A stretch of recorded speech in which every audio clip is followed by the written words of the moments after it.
I remember being super qualified and super energetic and motivated to find a new job, but it just wasn't happening for me. It took me months to find my jobs because I was making some mistakes that I want to discuss with you today. Hi my friends, my name is Meher. I'm your career coach and mentor helping you accelerate your career. But today's video is a chit chat over chai session with me where I get very candid and very personal with you all, and I share parts and bits of my journey, my career story, so that you don't make those same mistakes that I did. Nothing like a good cup of chai. Today I want to talk to you about the mistakes that I made during my job search journey. So grab a cup of chai and a notebook and sit as though you're chatting with a friend in a cafe. If you like my channel and the content that I create, my friends, please do hit the subscribe button. It really helps me grow and reach and empower and help more young professionals like you. So first of all, let's talk a little bit about what I'm going to discuss today. I am somebody who is a professional, somebody who's a chartered accountant, somebody who is an MBA from one of the top institutes of the world. I am somebody who has survived the CA degree. I know, I talk about this in my videos, and that is because the CA journey for me in particular wasn't easy. But I still was able to qualify in 2015. After that, I did my MBA from Imperial College.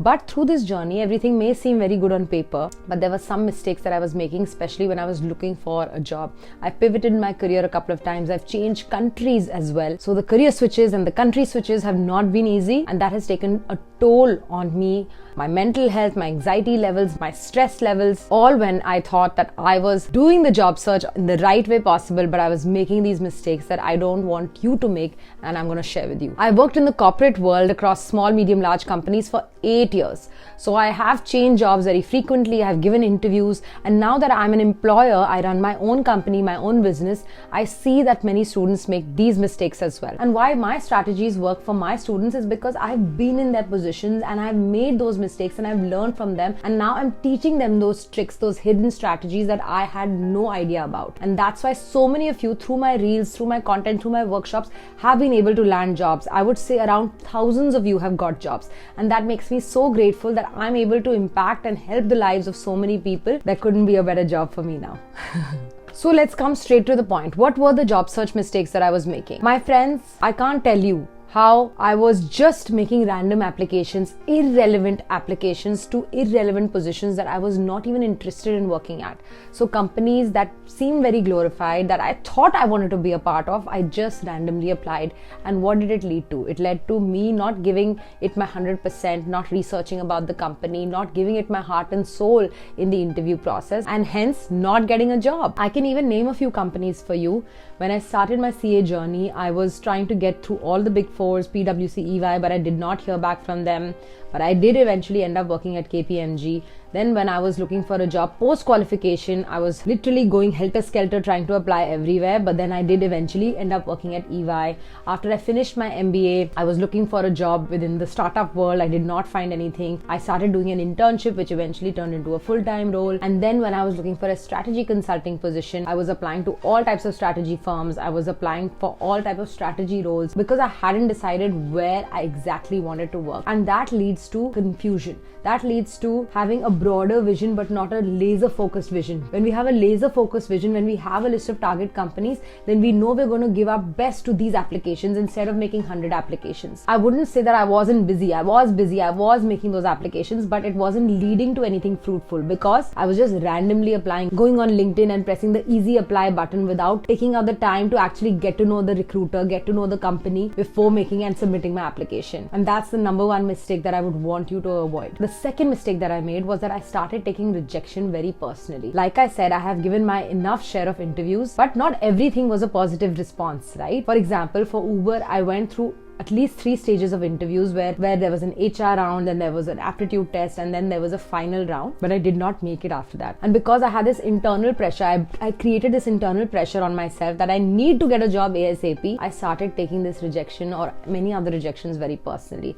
I thought that I'm not good enough. I'm never going to find a job. I got into that negative mindset. Taking rejection personally is the biggest mistake one can make, is because when a business is rejecting you, You have to think that it's a business decision. A company is rejecting you, a recruiter is rejecting you from a business point of view. They do not think that you're a bad person or your character is bad or you're not capable. They just think in that moment you do not possess the skills that they are looking for, because they're also going to be investing in this person who's going to join them full time. So you have to remember to please keep your professional, your career and your personal lives separate. There is no overlap whatsoever. So somebody saying something to you in the workspace is not a reflection of who you are in your private life. So not hearing back, getting rejected just made me feel more annoyed. That was going to explode if I didn't find a job. The world was going to end if I didn't find a job. But you have to remember, rejection is a part and parcel of the job search journey. It is not independent of it. Whoever has a dream job now has also gotten rejected many other places, but nobody talks about failure, nobody talks about rejection.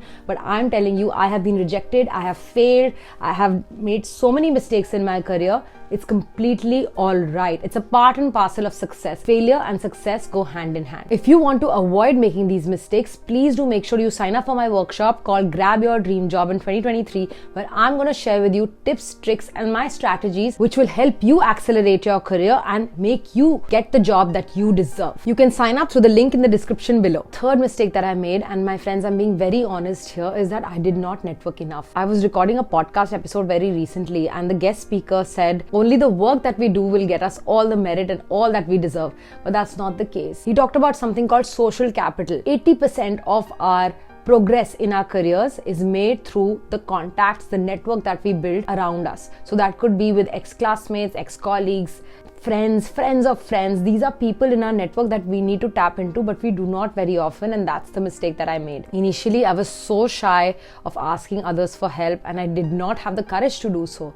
But when my sister Seerat started her career, I made sure that she reaches out to people in our network, in our family's network, so that she can pitch herself to be an intern, to get a job, and she did that really well. In fact, in my workshop, I'm going to share with you how networking has personally helped me in my career, especially to get my dream jobs. And the fourth mistake I made was that I was unable to showcase my skills on my CV. Now, CV is like this document which we think is going to get us a foot through the door in the company that we want to work at. But you have to think of your CV as your personal sales pitch, as your personal marketing pitch. It's one document that a complete stranger is going to look at and judge you whether you're a right fit for their role or not. So that's why you have to make sure that this one document is completely relevant to the position that you're applying for. But I did not do that. Because I was making career switches many times, I forgot to focus on my transferable skills, the skills that I can take from my previous job to my new job. That's the thing that you need to highlight on your CV, because the recruiter is not interested in all the things that you've done if it's not relevant to the current position. So I could be showing all my auditing skills or my finance skills,